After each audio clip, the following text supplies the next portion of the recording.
In the Grand Hall of the Government House in Lagos, Nigeria, on the 29th of May 2024, Chief Adewale Balogun stood tall in his expensive white agbada as the new governor. The crowd cheered loudly for his victory, but then, with a cold smile on his face, he raised his hand and said firmly, "Today, I divorce my wife Funke.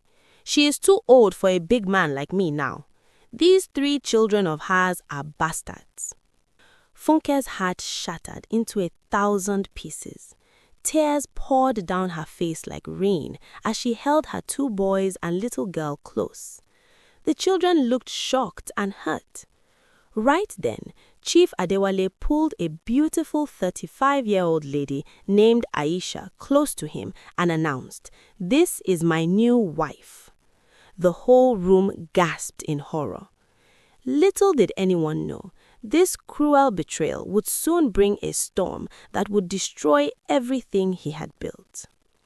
Hello, welcome to Echoes of the Baobab Trees.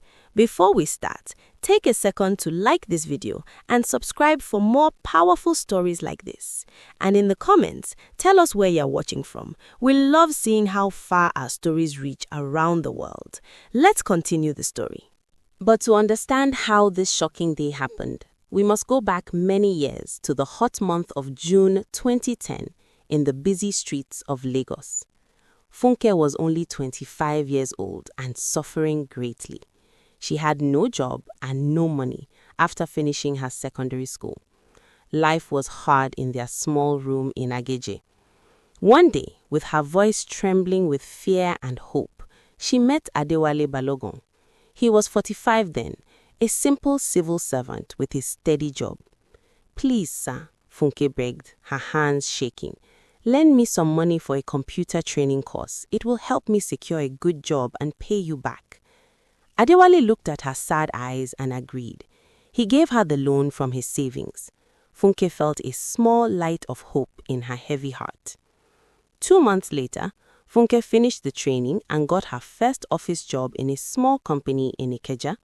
She worked hard every day and paid back every single naira to Adewale with thanks in her heart. They started talking more after that. Adewale was kind at first, and Funke felt happy for the first time in years. But low times came too. Some nights, she worried if she could ever have a stable life. Their friendship grew slowly, like a small fire in the rain. By December 2012, love had bloomed between them. They had a simple wedding in a church in Surulere, Lagos. Friends and family clapped as Funke smiled in her white dress. "I will stand by you forever," she whispered to Adewale with joy in her eyes. But even on that happy day, a small worry hid in her mind. Adewale was already strict and focused only on work. Still, Funke believes their future would be bright. In March 2013, their first child, a baby boy named Bayo, was born at the General Hospital in Lagos. Funke held him tight, her heart full of love and tiredness. "We are a family now," she said softly, smiling through the pain of birth. Adewale was proud but busy with his job. Money was still tight, and Funke felt the low of sleepless nights while caring for the baby alone many times.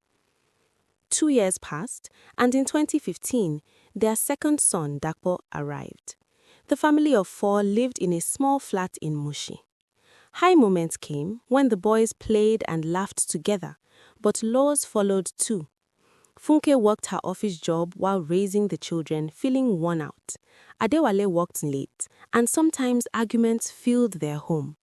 "We must push harder," he would say firmly. Funke's love kept them going. Then, in 2017, their daughter Shade was born. The little girl brought new joy to the house.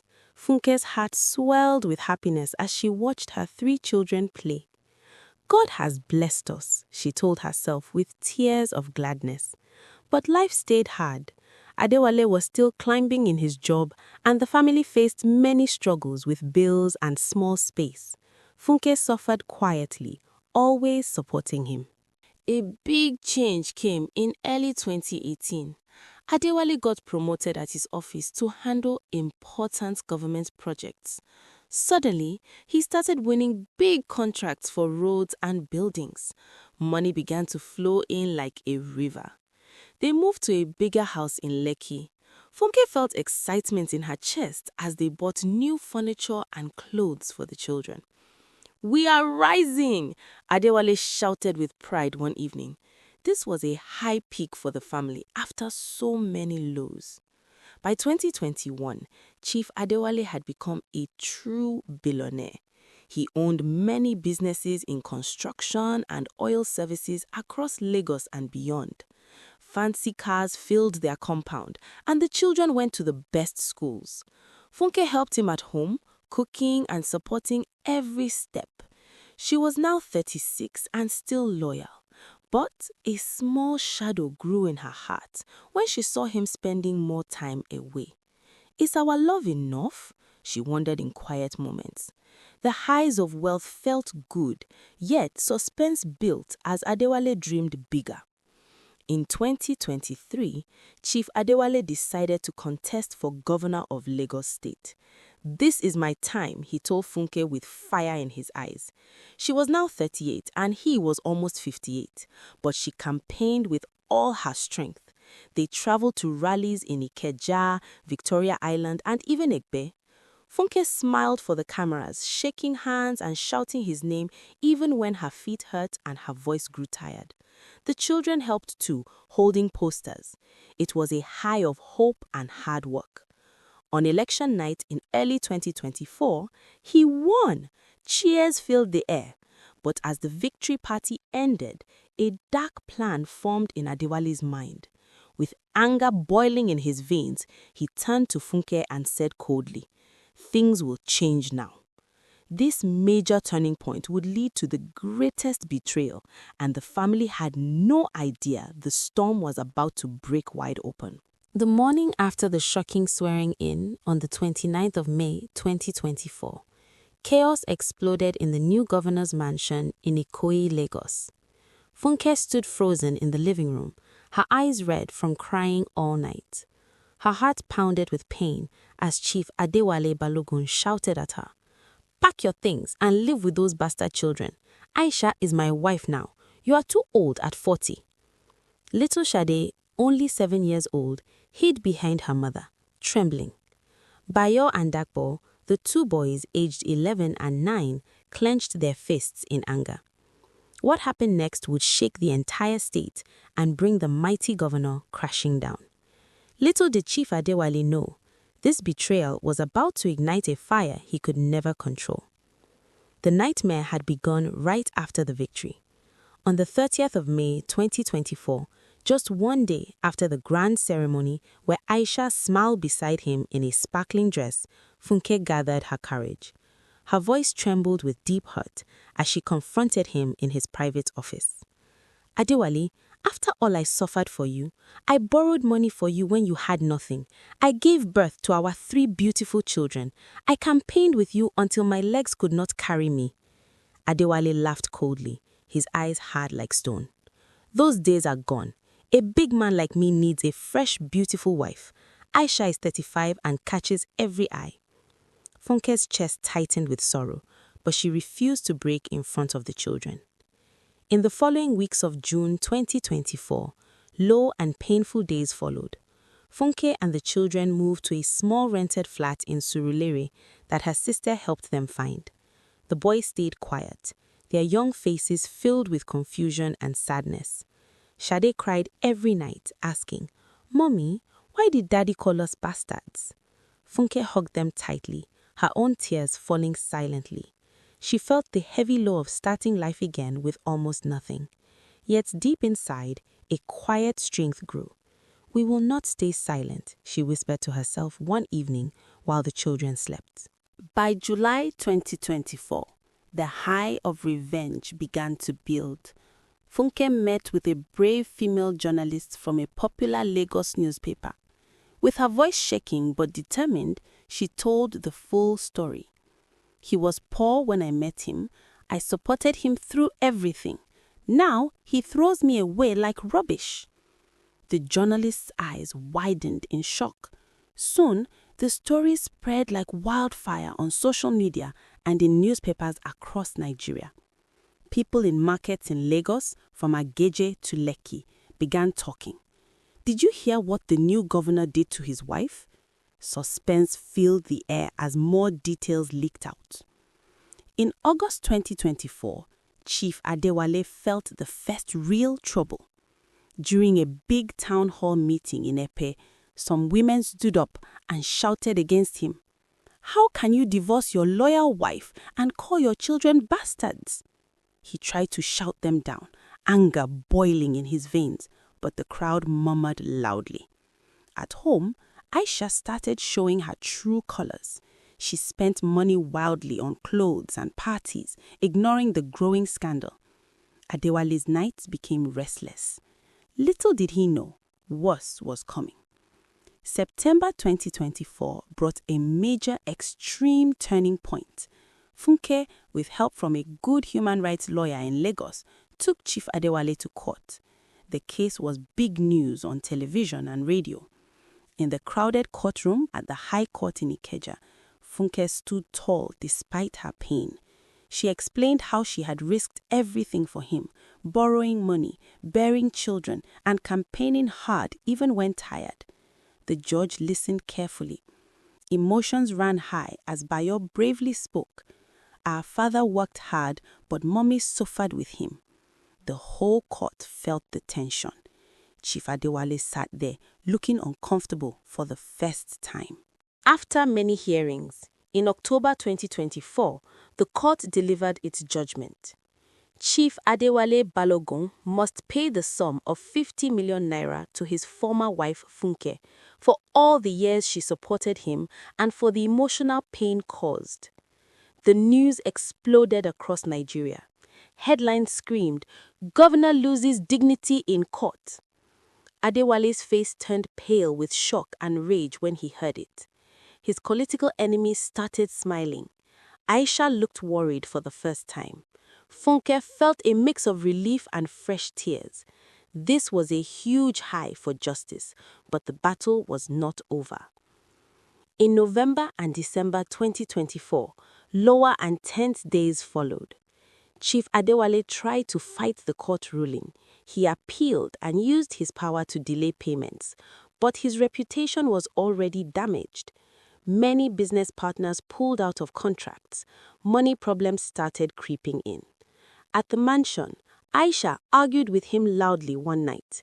"You promised me luxury, not this shame." Adewale shouted back, but inside, fear began to grow. The children in Surulere tried to focus on school, but the scandal followed them. Funke worked 2 small jobs to feed them, her body tired but her spirit strong. "We must keep going," she told them with love in her eyes. By early 2025, the extreme low hit Chief Adewale hard. In February 2025, the Lagos State House of Assembly began impeachment talks against him because of the public outcry and loss of trust. Protests happened in front of the government house. People carried placards saying, "Justice for Funke and the children." Adewale lost many allies. His health suffered from stress, and he started having sleepless nights. Aisha's spending continued, draining what was left. The once powerful billionaire now looked smaller and worried. 2 years later, in June 2027, Chief Adewale's life had become truly miserable. He lived in a small, leaking apartment in Oshodi, Lagos. No more fancy cars or big contracts. Most friends had abandoned him. One rainy evening, with his head bowed in shame, he went to the modest home in Surulere, where Funke and the children now lived peacefully. The children were older now, Bayo 14, Dapo 12, and Shade 10. Funke had built a small business selling food items, and they were managing well. When Adewale knocked, Funke opened the door.